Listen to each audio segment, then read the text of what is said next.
Kamēr bitkoins testē 75,000 un dodās tuvāk jau tam 79, 83 tūkstoši atzīmē, kur savākt likvidāts un pie reizes aizpildīt ciemīgu gapu, tikmēr pēdējās 24 stundās tiek likvidēti vairāk kā 600 miljoni ASV dolāru.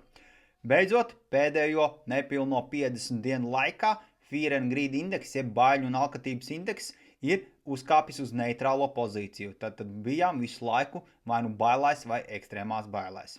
Vai tas mums dod pozitīvismu?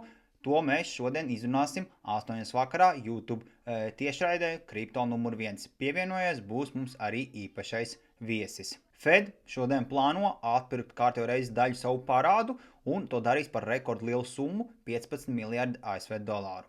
Šodien jau sākās pirmās sanāksmes Fedam, jo rītdien būs lēmums par procentu likmi. Kā jau minēju iepriekš, procentu likme visticamāk mainīt netiks. Vairāk par kripto atradīsim mana profila apraksta linkā.